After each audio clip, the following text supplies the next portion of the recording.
Bueno, un segundo tema que... Me acerco al micro como si se fuera a oír más. Un segundo acontecimiento al que hemos metido mano en este dossier de 2023 ha sido la inflación, que creemos que es algo que ha acaparado, un fenómeno que ha acaparado titulares a lo largo del año, y a nosotras también nos preocupa, pero más allá del número de la inflación, lo que nos preocupa es el proceso de encarecimiento de la vida que trae consigo, que es un encarecimiento de la vida que no se detiene, incluso aunque la inflación baje, o sea, se encarece menos rápido, pero se sigue encareciendo, y que en ningún caso revierte todo el encarecimiento acumulado por detrás. Y este encarecimiento de la vida, a su vez, lo colocamos dentro de un proceso más amplio, decimos, de precarización y empobrecimiento de la vida en general,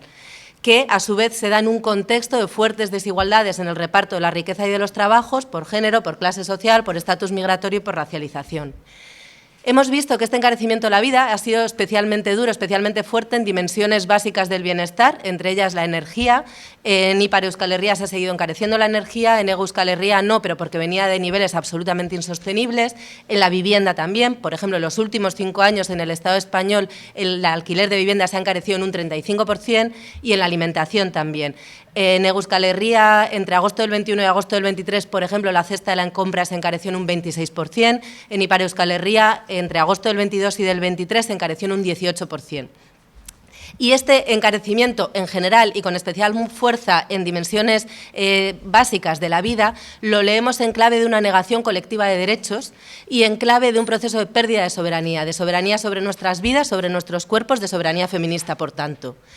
Y lo que denunciamos es que este proceso de negación de derechos y de pérdida de soberanía tiene causas y tiene responsables, y que tiene un vínculo directo con el hecho de haber dejado la vida en general y dimensiones básicas de la vida en manos de mercados especulativos y en manos de las grandes empresas. En ese sentido, vemos, por ejemplo, que las 40.000 personas que han pasado, o sea, el hecho de que se dé al mismo tiempo un proceso de endurecimiento de las condiciones de vida, donde 40.000 personas han tenido problemas para acceder a la alimentación en el último año en la CAE, va de la mano de los beneficios récord de las grandes cadenas alimentarias y de que el proceso de encarecimiento de alimentos del que hablábamos antes no haya repercutido, por ejemplo, en un mayor o más justo pago a pequeños productores en un lado de la cadena, sino en ese proceso de generación de beneficios, donde estas grandes cadenas tienen también, por ejemplo, la capacidad de trasladar a su favor medidas de política pública supuestamente dirigidas a defender a la ciudadanía, como la bajada del IVA de los alimentos, que no ha implicado una bajada del precio de los alimentos. En ese sentido, denunciamos que la primera cara oculta, intencionadamente oculta, del encarecimiento de la vida es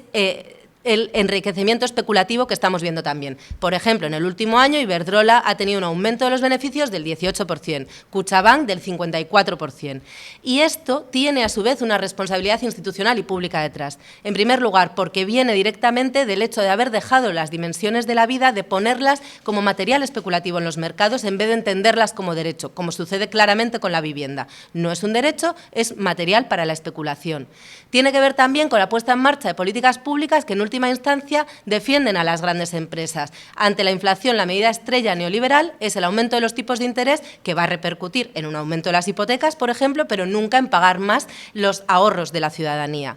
Y tiene que ver con que las pocas responsabilidades públicas sobre el bienestar que existen se están recortando en un proceso de degradación de servicios públicos y de recortes, como estamos viéndolo, por ejemplo, en la pérdida de becas comedor, de un 20% a un 15% del alumnado en la CAE en un año se ha reducido, o en recortes en Osakidecha, que a su vez tienen como contracara que la gente cada vez contrata más seguros privados de salud, que llegan ya al 23% de la población en la CAE.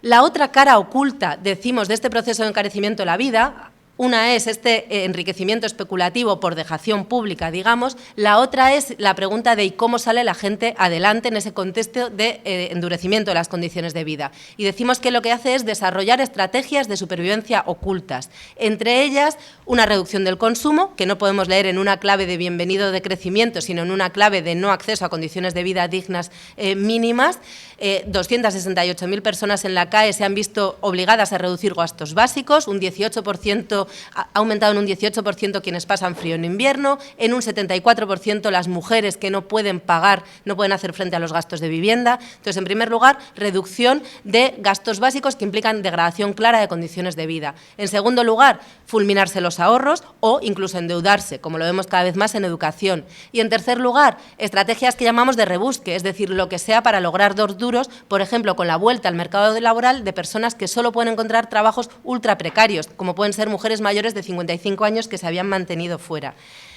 Y en cuarto lugar, lo que llamamos la economía gratis, es decir, que o lo compras o te lo dan las instituciones o lo haces gratis en casa. Pero de esto no hay datos. Los últimos datos de usos del tiempo en Nafarroa, de 2009, en Ipar Euskal Herria, de 2010, en la CAE, un puñadito de ellos, del 18. Esto decimos que es un ocultamiento intencionado también de esta otra cara de las estrategias de supervivencia. Ante ello, decimos que necesitamos desarrollar una defensa integral de las condiciones materiales de vida de todas, todos, todes. Y que esta defensa pasa, primero, por defender poder adquisitivo en salarios, en pensiones, en prestaciones, por atajar desigualdades y redistribuir riqueza y trabajo, pero también por ir construyendo una responsabilidad colectiva en el sostenimiento de la vida. Decimos, la vida no es negocio, por tanto, desmercantilización, y la vida no es responsabilidad de las mujeres en las casas, por tanto, desfamiliarización. Y todo ello a través de un doble proceso de incidencia, pasar de una lógica de lo público-privado a lo público-comunitario, con defensa de servicios públicos universales y euskaldunes, y la defensa de estrategias de alternativas arraigadas al territorio de pequeña escala, no movidas por el ánimo de lucro y que construyan comunidad en torno a ideas de soberanía energética, soberanía alimentaria, etcétera. Con una doble lucha en los mercados, desde una perspectiva no mercantilista, como hace el sindicalismo feminista, que defiende salarios, pero también defiende condiciones laborales dignas en un sentido más amplio, hace una lucha expresa en los sectores feminizados más ocultos y ataca también desigualdades salariales, y una lucha fuera de los mercados. Y para todo ello creemos que la experiencia de vida de las mujeres, que está marcada por un peor posicionamiento en el mercado laboral, por peor acceso a prestaciones y recursos y por mayores responsabilidades en el sostenimiento de la vida, en la politización de esas experiencias de vida hay una fuerza política enorme para poder sacar adelante toda esta lucha, decimos, en defensa de las condiciones materiales de vida dignas para todo el mundo.